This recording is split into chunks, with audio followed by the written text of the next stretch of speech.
you. With permission, Mr. Speaker, I would like to make a statement on yesterday's European Council. But before I do, I am sure that the whole House will welcome the news this morning that the Metropolitan Police have arrested Julian Assange. Arrested for breach of bail after nearly 7 years in the Ecuadorian embassy. He has also been arrested in relation to an extradition request from the United States authorities. This is now a legal matter before the courts. My right honourable friend, the Home Secretary, will make a statement on this later, but I would like to thank the Metropolitan Police for carrying out their duties with great professionalism and to welcome the cooperation of the Ecuadorian government in bringing this matter to a resolution. Mr. Speaker, this goes to show that in the United Kingdom no one is above the law. Turning to the Council, my priority is to deliver Brexit and to do so in an orderly way that does not disrupt people's lives. So I continue to believe we need to leave the European Union with a deal as soon as possible. And of course this House has voted repeatedly to avoid a no deal. Yet despite the efforts of members on all sides, we have not so far been able to vote for a deal. So ahead of the Council, I wrote to President Tusk to seek a short extension to the Article 50 period to the 30th of June.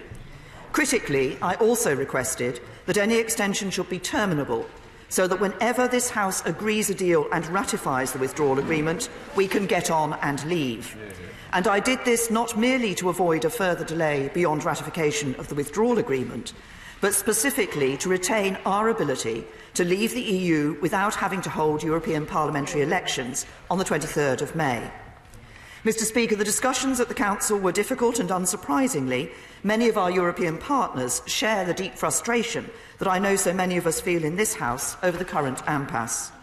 There was a range of views about the length of an extension, with a large number of member states preferring a longer extension to the end of this year or even into the next. In the end, what was agreed by the UK and the EU27 was a compromise, an extension lasting until the end of October. The Council also agreed that we would update on our progress at the next meeting in June.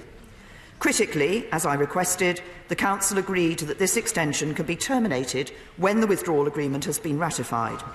So, for example, if we were to pass a deal by the 22nd of May, we would not have to take part in European elections, and when the EU has also ratified, we will be able to leave at 11 p.m. on the 31st of May. In short, the date of our departure from the EU and our participation in the European parliamentary elections remains a decision for this House. As President Tusk said last night, during this time the course of action will be entirely in the UK's hands. In agreeing this extension, there was some discussion in the Council about whether stringent conditions should be imposed on the UK for its EU membership during this period, but I argued against this. I put the case that there is only a single tier of EU membership with no conditionality attached beyond existing treaty obligations. The Council conclusions are clear that during the course of the extension, the UK will continue to hold full membership rights. In turn, I assured my fellow leaders that the UK will continue to be bound by all our ongoing obligations as a member state, including the duty of sincere cooperation. The United Kingdom plays a responsible and constructive role on the world stage, and we always will. That is the kind of country we are. The choices we face are stark, and the timetable is clear.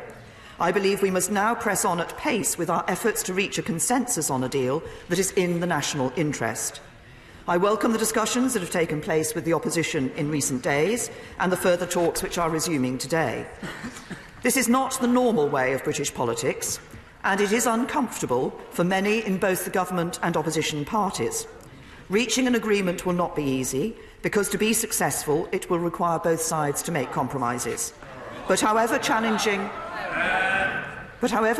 it may be politically, I profoundly believe that in this unique situation, where the House is deadlocked, it is incumbent on both front benches to seek to work together to deliver what the British people voted for. And I think that the British people expect their politicians to do just that when the national interest demands it. I hope that we can reach an agreement on a single unified approach that we can put to the House for approval. But if we cannot do so soon, then we will seek to agree a small number of options for the future relationship, that we will put to the House in a series of votes to determine which course to pursue.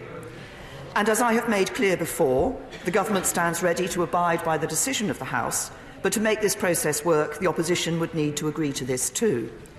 With the House's consent, we could also bring forward the Withdrawal Agreement Bill, which is a necessary element of any deal, whichever course we take.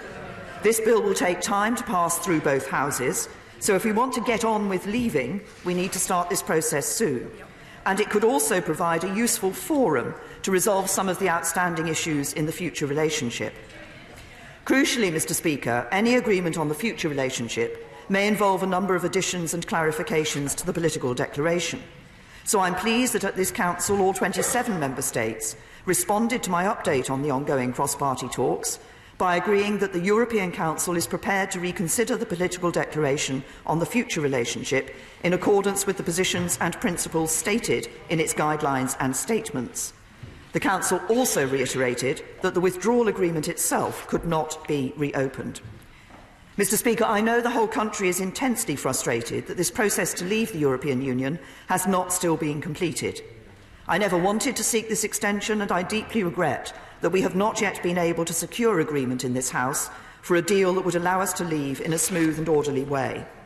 I know too that this whole debate is putting members on all sides of the House under immense pressure and causing uncertainty across the country, and we need to resolve this. So let's use the opportunity of the recess to reflect on the decisions that will have to be made swiftly on our return after Easter, and let us then resolve to find a way through this impasse, so that we can leave the European Union with a deal as soon as possible, so that we can avoid having to hold those European parliamentary elections, and above all, so that we can fulfil the democratic decision of the referendum, deliver Brexit and move our country forward. This is our national duty as elected members of this House, and nothing today is more pressing or more vital. And I commend this statement to the House. Thank you, Mr. Speaker. I would like to thank the Prime Minister for an advance copy of her statement. Mr. Speaker, yesterday EU leaders agreed to grant the United Kingdom an Article 50 extension to the 31st of October.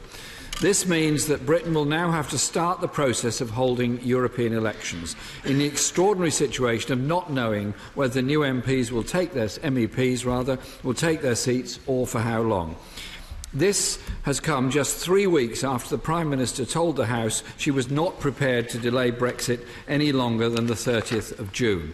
The second extension in the space of a fortnight represents not only a diplomatic failure, but it is another milestone in the government's mishandling of the entire Brexit process. A measure of this could be seen in this House on Monday, when 1/3 of her party voted against her own policy to request a short delay and 4 of her cabinet members abstained. And can the Prime Minister also confirm that the request by the Leader of the House on Tuesday for the EU to reopen the withdrawal agreement has also been rebuffed? The Prime Minister stuck rigidly to a flawed plan, and now the clock has run down, leaving Britain in limbo and adding to the deep uncertainty of business, workers and people all across this country. Mr. Speaker, I welcome that the Prime Minister finally decided to reach out to the opposition last week and open talks to try and find a breakthrough.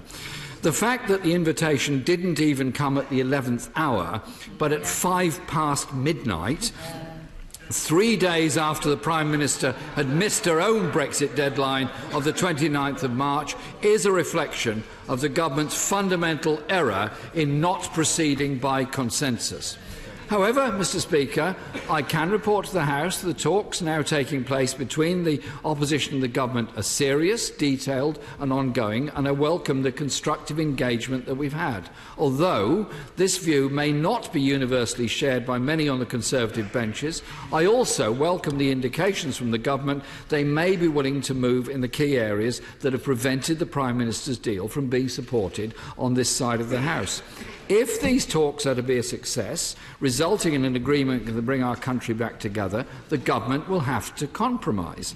That is why it is with disappointment that I read the Secretary of State for International Trade's letter this week, in what seemed to be an attempt to scupper meaningful talks by all but ruling out Labour's customs union proposals. A proposal, I might add, which is supported by business and industry bodies as well as by all leading trade unions in this country. It is a proposal that European Union leaders and the Irish Taoiseach just yesterday have said is both credible and negotiable. Labour will continue to engage constructively in talks because we respect the result of the referendum and we are committed to defending jobs, industry and living standards by delivering a close economic relationship with the European Union and securing frictionless trade with improved rights and standards. If that is not possible, we believe all options should remain on the table, including the option of a public vote. And, Mr. Speaker, we see no advantage in the proposals of the Secretary of State for International Trade to create distance and divergence in our trading relationship with our largest trading partner. This House must also bear in mind that after a deal has passed, the current Prime Minister said she will step down. We have no idea who may succeed her. So with that in mind, we have to entrench any agreement, because some of those already throwing their hats into the ring have said they would scrap the Human Rights Act, they would rip up burdensome regulation, or would even prefer to leave without any deal at all.